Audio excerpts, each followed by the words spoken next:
এখানে কোথায় কি ব্যর্থতা আছে বলতে হবে স্পিকার স্পেসিফিক্যালি। ঢালাও ভাবে স্বরাষ্ট্রমন্ত্রী ব্যর্থ হয়েছে বা আইন শৃঙ্খলা রক্ষাকারী বাহিনী ব্যর্থ হয়েছে বা এই সরকার আইন শৃঙ্খলা পরিস্থিতি উন্নতি হয় নাই, এগুলো পল্টন বক্তব্য চলে। এটা সংসদে তথ্যভিত্তিক কথা বলতে হবে। এই সরকার ক্ষমতা ফেব্রুয়ারি 17 তারিখ শপথ গ্রহণ করেছে। এর পূর্বের 6 মাসে ইন্টারিম গভর্নমেন্টের সময় প্রতিদিনে হত্যা হয়েছে, প্রতি মাসে হত্যার গড় ছিল 260 জন, যেটা বর্তমানে 311 জন। এই সরকার ক্ষমতা গ্রহণের পূর্বের 6 মাসে খুন হয়েছে 1780 জন, যেটা এই সরকারের 6 মাসে খুন হয়েছে 1789 জন। নারী ও শিশু নির্যাতন পূর্বের 6 মাসে ছিল 10,090 জন, এটি এই 6 মাসে হয়েছে 11,165 জন। পুলিশের উপরে হামলা হয়েছে 275টি, যেটি এই সরকারের প্রথম 6 মাসে হয়েছে 317টি। গণপিটুনি দিয়ে 2025 সালের পুরা বছরে 166 জনকে হত্যা করা হয়েছে, যেটা এই সরকারের 6 মাসে সেটির সংখ্যা পৌঁছেছে 120 জন। ব্রাহ্মণবাড়িয়াতে কনসার্ট বন্ধ করে দেওয়া হয়েছে, নৌকাবাইচ বন্ধ করে দেওয়া হয়েছে। সেখানে মাননীয় স্বরাষ্ট্রমন্ত্রী বলেছেন যে ব্রাহ্মণবাড়িয়ার একটা কালচারাল একটা জেলা, সেই জেলায় নাকি গান বাজনা সিনেমা নাকি বন্ধের মতোই। আজকে আপনার মাধ্যমে মাননীয় স্বরাষ্ট্রমন্ত্রীর কাছে প্রশ্ন, এই 6 মাসে মাননীয় স্বরাষ্ট্রমন্ত্রী law and order situation restore করতে পেরেছে কিনা এবং আইনের শাসন সেটি প্রতিষ্ঠিত করতে উনি পর্যাপ্ত ভূমিকা রাখতে পেরেছে কিনা, নাকি উনি ব্যর্থতায় পর্যবেসিত হয়েছে? মাননীয় স্পিকার। মাননীয় স্বরাষ্ট্রমন্ত্রী। ধন্যবাদ স্পিকার। এটা প্রশ্ন হলো না পল্টনের বক্তৃতা হলো বুঝতে পারিনি। আইন শৃঙ্খলা পরিস্থিতির উন্নয়নে 6 মাসে স্বরাষ্ট্রমন্ত্রী সফল হয়েছে কিনা এটা একটা প্রশ্ন।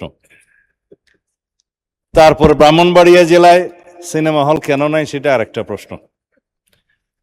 কোন খাতে কত হত্যা হয়েছে, জখম হয়েছে ইত্যাদি যে ডাটা দিলেন, সেই ডাটাটা কিসের ভিত্তিতে দিলেন, কি পরিসংখ্যানের ভিত্তিতে দিলেন, সে স্ট্যাটিস্টিক্স বড়টা কি আমি জানি না। স্পিকার, আইন শৃঙ্খলা পরিস্থিতির উন্নতি হয়েছে কি হয় নাই সেটা তো দৃশ্যমান। বাংলাদেশে আজ পর্যন্ত বর্তমান সরকার দায়িত্ব নেওয়ার পর থেকে এই মুহূর্ত পর্যন্ত যত হেনিয়াস ক্রাইম হয়েছে, অপরাধ সংগঠিত হয়েছে, 24 ঘন্টা 48 ঘন্টা ক্ষেত্র মতে 7 ঘন্টার ভিতরে অপরাধী গ্রেপ্তার হয়েছে, আইনের আওতায় আনা হয়েছে। এবং সামাজিকভাবে যে কোনো স্পেসিফিক ঘটনা যদি আপনারা বলতে পারেন, সেই স্পেসিফিক ঘটনা আমি 300 বিবৃতি দিতে পারবো। আজ পর্যন্ত সামাজিক চাহিদার ভিত্তিতে এবং যেগুলো আলোচিত হয়েছে, যেগুলো আলোচিত হয়ও নাই, সেরকম যেগুলো ঘটনা অপরাধ সংগঠিত হয়েছে, সেটা সমাজের চাহিদার ভিত্তিতে সংক্ষিপ্ত সময়ের মধ্যে যাতে বিচার কার্য সম্পন্ন হয় সেজন্য আমরা সহযোগিতা করেছি। বিচার করার তো জুডিশিয়ারির কাজ। এইভাবে রামিসা থেকে শুরু করে রংপুরের ইদানিং 4টা যে হত্যা হলো সেই পর্যন্ত সমস্ত কিছু দ্রুততম সময়ের মধ্যে এই পুলিশ বাহিনী, আইন শৃঙ্খলা রক্ষাকারী বাহিনী গ্রেফতার করতে সক্ষম হয়েছে এবং আইনের আওতায় নিয়ে এসছে। এখানে কোথায় কি ব্যর্থতা আছে বলতে হবে স্পিকার স্পেসিফিক্যালি। ঢালাও ভাবে স্বরাষ্ট্রমন্ত্রী ব্যর্থ হয়েছে বা আইন শৃঙ্খলা রক্ষাকারী বাহিনী ব্যর্থ হয়েছে বা এই সরকার আইন শৃঙ্খলা পরিস্থিতি উন্নতি হয় নাই, এগুলো পল্টন বক্তব্য চলে। এটা সংসদে তথ্যভিত্তিক কথা বলতে হবে। যদি কোনো স্পেসিফিক ঘটনার কথা আপনারা বলেন, সেই ঘটনার প্রেক্ষিতে আমরা 300 বিধিতে বক্তব্য দিতে পারবো স্পিকার। কিন্তু যদি কাগজ নিয়ে বলা হয় এতটা হত্যা হয়েছে, এতটা ঘুম হয়েছে, সেটা তো কিসের স্টেটমেন্ট আমরা জানি না।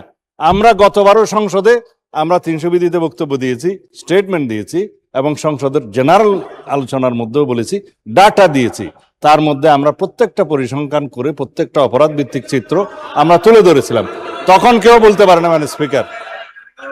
সুতরাং যদি কোনো স্পেসিফিক ঘটনায় বাংলাদেশের আইন শৃঙ্খলা রক্ষাকারী বাহিনী বা স্বরাষ্ট্র মন্ত্রণালয় ব্যর্থ হয়েছে কি হয় নাই, সেই বিষয়ে যদি আপনারা নোটিশ আনেন, তখন আমরা ডিবেট করতে পারবো। আমি এই প্রসঙ্গে আমাদের আইন শৃঙ্খলার চিত্রের শুধু 1 মিনিটের ভিতরে একটা পরিসংখ্যান দেব।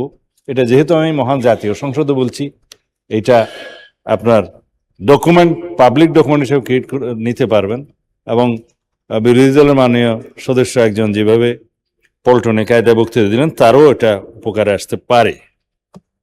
2025 সালে আমরা তো রাষ্ট্র পরিচালনার দায়িত্বে ছিলাম না স্পিকার।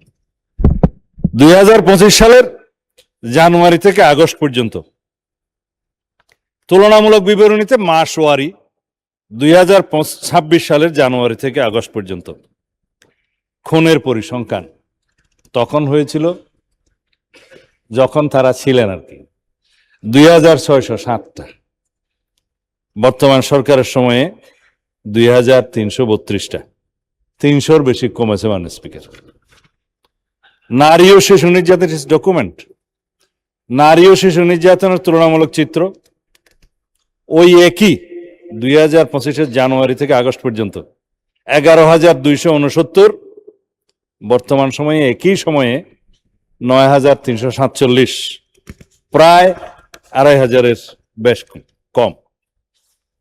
ধর্ষণের তুলনামূলক চিত্র 2025 জানুয়ারি থেকে আগস্ট তাহাদের সময়ে 4,666, বর্তমানে একই সময়ে 4,472। মব সংক্রান্ত আমরা মবের বিরুদ্ধে জিরো টলারেন্স ঘোষণা করেছি, যেটা ইন্টারিম গভর্নমেন্টের সময় ছড়াছড়ি ছিল এবং উৎপত্তিও বলা যায়। একই সময়ে 89, এটা কমে এখন আমাদের সময়ে আমরা 56-এ আনতে পেরেছি, এটা 0-তে নিয়ে যাব ইনশাআল্লাহ। সংখ্যালঘু সংক্রান্ত ঘটনার তুলনামূলক চিত্র সেই সময়ে ওই একই 2025 জানুয়ারি থেকে আগস্ট পর্যন্ত 999, বর্তমান সময়ে মাননীয় স্পিকার 163টি।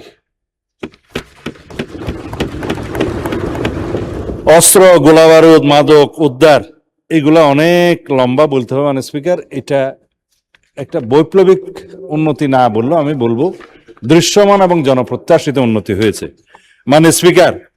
এইভাবে যদি তারা স্পেসিফিক কোনো নোটিশ এবং প্রশ্ন উত্থাপন করতে চায় তাহলে পরে আমি খাতোয়ারি বর্ণনাগুলো দিতে পারবো। ডকুমেন্টারি মহান জাতীয় সংসদ আমি যেটা প্লেস করলাম, এই ডকুমেন্ট যে কেউ নিয়ে যেতে পারেন স্পিকার।